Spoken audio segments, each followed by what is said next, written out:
नमस्ते।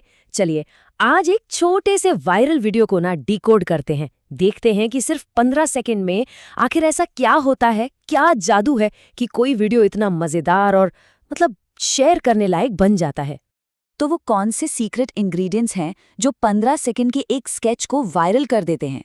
चलिए इसी सवाल की तह तक चलते हैं। इसके लिए ना हम कोई रिसर्च पेपर नहीं बल्कि एक वायरल स्टाइल वीडियो का जो क्रिएटिव आइडिया है उसका विश्लेषण करेंगे। ये एक ऐसी देसी कॉमेडी रील है जिसे खास तौर पर वायरल होने के लिए ही डिजाइन किया गया है।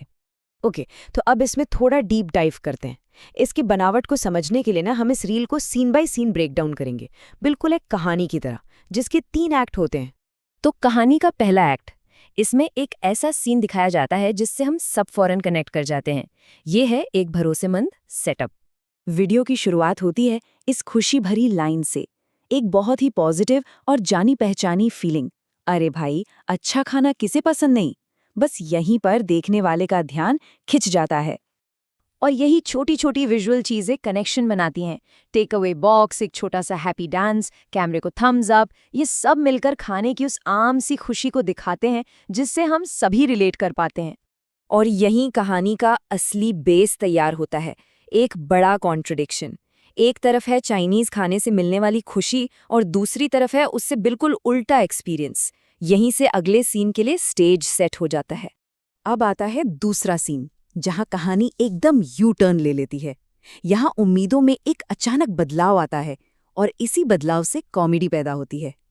और ये लाइन चाइना मेरा दुश्मन क्यों बन गया, पहले सीन की सारी खुशी को एक झटके में खत्म कर देती है। वो खुशी और संतुष्टि अब शौक और निराशा में बदल चुकी है। तो सवाल ये है कि कॉमेडी आई कहाँ से? देखिए, ये आती है ऑडियंस की उम्मीदों को तोड़ने से। एक फास्ट कट, इमोशन का एकदम से 100 से 0 हो जाना, लाइटिंग का बदलना और वो क्लासिक सैड ट्रॉम्बोन वाला साउंड इफेक्ट, ये सब मिलकर एक ऐसा फनी लेकिन निराशाजनक मोमेंट बनाते हैं जिससे हर कोई रिलेट कर पाता है। और अब आता है फाइनल सीन। इसकी पंचलाइन सिर्फ एक मजाक नहीं है, बल्कि एक खास कल्चरल एक्सपीरियंस पर आधारित है, जो पूरी कहानी को एक साथ बांध देती है। इस पंचलाइन को सही से समझने के लिए हमें जुगाड़ शब्द को समझना होगा। ये प्रॉब्लम सॉल्व करने का एक अनोखा और क्रिएटिव तरीका है जिसमें कम से कम चीजों का इस्तेमाल करके काम चलाओ हल निकाला जाता है। जुगाड़ असल में कुछ ऐसा दिखता है। ये एक मजेदार लेकिन बहुत ही भरोसेमंद प्रोसेस है। टूटे हुए सामान को देखो, टेप उठाओ और उसे ऐसे जोड़ दो जैसे कुछ हुआ ही न हो। यही तो है असली जुगाड़। और आखिर में ये व्यंग्यात्मक वॉइस ओवर आता है जो पूरे विडंबना भरे एक्सपीरियंस को एक लाइन में समेट देता है।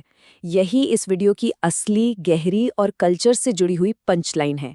तो हमने इस रील को टुकड़ों में तो देख लिया, अब इन सबको जोड़कर एक यादगार फॉर्मूले में बदलते हैं जिसे कोई भी समझ सकता है और शायद इस्तेमाल भी कर सकता है। वायरल होने का पहला और सबसे जरूरी इंग्रेडिएंट है गहरा जुड़ाव। कंटेंट ऐसा होना चाहिए जिसे देखकर लगे, अरे ये तो मेरे साथ भी होता है। दूसरा इंग्रेडिएंट है शार्प कॉन्ट्रास्ट, एक फीलिंग को तुरंत उसकी उल्टी फीलिंग से बदल देना। यही तो सरप्राइज और ह्यूमर पैदा करता है, मतलब खुशी से सीधे निराशा तक का सफर। और तीसरा इंग्रेडिएंट है कल्चरल इंसाइट। ये कंटेंट को एक गहराई देता है, एक ऐसा एंगल जो किसी खास कल्चर के लोगों को बहुत अपना सा लगता है, जैसे यहाँ जुगाड़ का कॉन्सेप्ट। तो ये है वायरल होने का पूरा इक्वेशन। सबसे पहले रिलेटेबिलिटी, मतलब अरे ये तो मैं ही हूं। फिर आता है कॉन्ट्रास्ट, यानी एक मिनट ये क्या हो गया। और आखिर में कल्चरल इंसाइट, मतलब हाँ ये बात तो मैं समझ गया। और इन सब का नतीजा क्या होता है?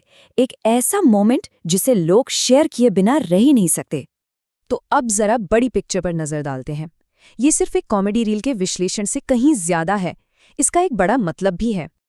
ये 3 हिस्सों वाला फॉर्मूला सिर्फ कॉमेडी तक ही सीमित नहीं है। इसे किसी भी तरह की छोटी कहानी कहने के लिए इस्तेमाल किया जा सकता है, जहां कम समय में एक बड़ा असर डालना हो, चाहे वो मार्केटिंग हो या कोई सोशल मैसेज। तो अंत में एक बड़ा सवाल उठता है, इस तरह के छोटे मीडिया की पावर का इस्तेमाल करके सिर्फ 15 सेकंड में और कौन सी बड़ी और यूनिवर्सल सच्चाइयां बताई जा सकती हैं? ये सोचने वाली बात है ना?